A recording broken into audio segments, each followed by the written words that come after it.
right now. I'm on my way home.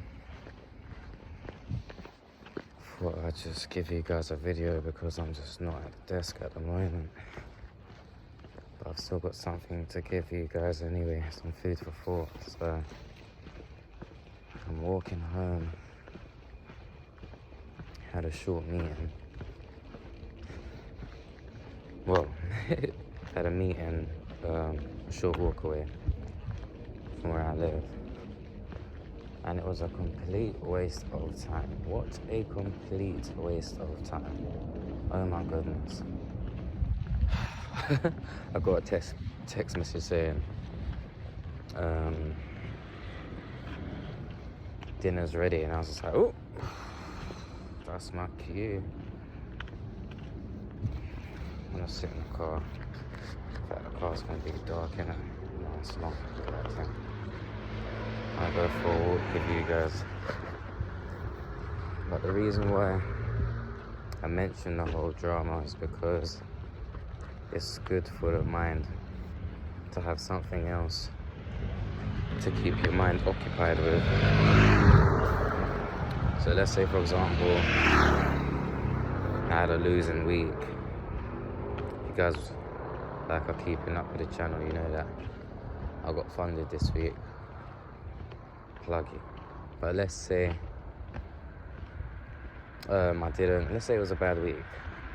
So, like, worst case scenario, if I've got another hustle or if I've got something else going, then my mind is gonna be distracted, if you like, or just not focusing on those L's, which is a good reset for your mind, because then when you do think about it, you're thinking about it with a fresh perspective. It's easy, definitely, to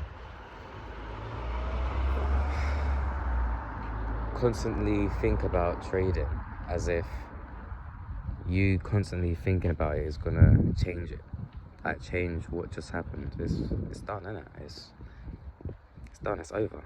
Do you know where I'm coming from? But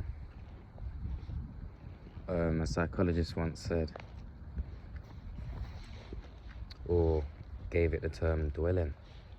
You can dwell on things, especially when it's traumatic, it causes you pain. I don't want you to be at the stage where it's traumatic and causing you pain, but if you understand where I'm coming from a mental perspective, or where it actually causes you to strain. Do you know what I mean? Like, see my face, like if you think about, let's say for example, if you think about trading and you get a negative feeling towards it, that's what I'm talking about. Because to be honest, when you are thinking about trading, you know that you're operating at your best when you have no feelings towards a win and no feelings towards a loss, no feelings towards a scratch. Do you know what I mean?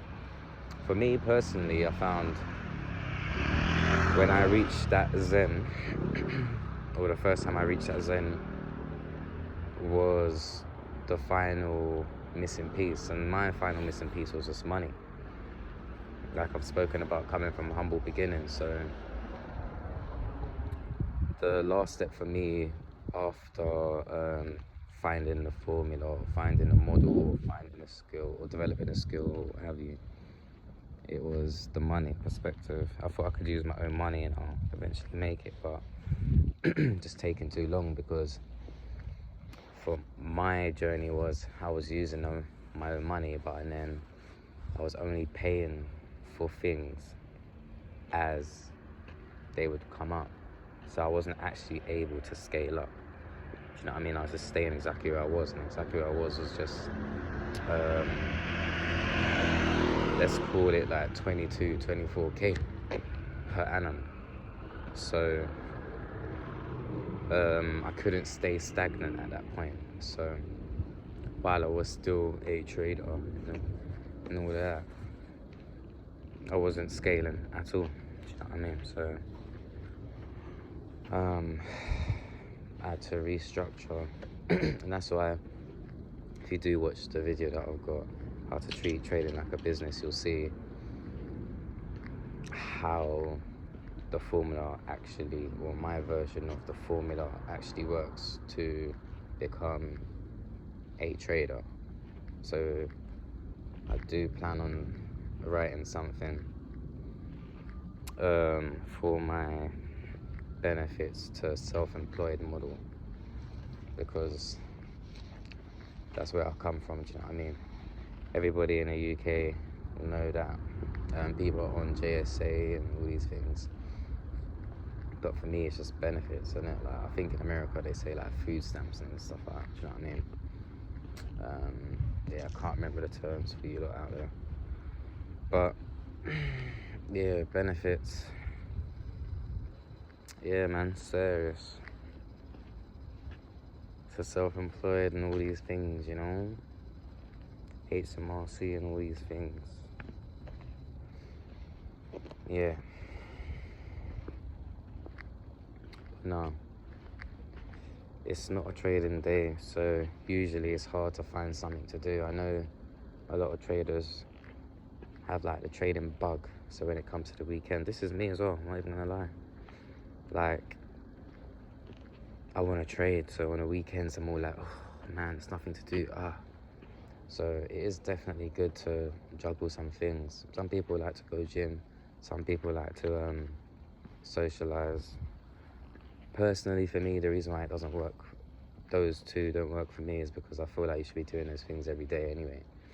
So, or I need to do those things every day, regardless, type of thing. But balance is key, as with anything, do you know what I mean? But when you're developing the strategy, or developing your skill, or developing your model, or what have you, you're going through your obsessed period, you know what I mean? And that's needed. That is seen. Like, when I was going through it, it did seem like it was, it seemed like it was really good, but looking at it from the outside perspective, it seemed a bit like toxic or extreme. But regardless, that's actually what's needed. So if you are going a bit mad of it, yeah, it's calm, but make sure you're not horrible to the people around you. That's what you should be conscious of. Do you know what I mean? Because you're doing it for them at the end of the day. So when you're talking about, oh, I'm here, mummy, I made it, you want mummy to be saying, yeah, when you made it, you're a nice person. You don't want mummy to be talking about, yeah, and while you're going through that, you're alright. Do you know what I mean? You know, like, if you were to hear that being thrown back at your face, it would be a bit difficult. Maybe. If you care, do you know what I mean? But yeah, so the main theme of this one is just to make sure you've got balance, make sure you've got another hustle, make sure you've got something else to do, just to give your brain that mental reset. Muy importante. Serious.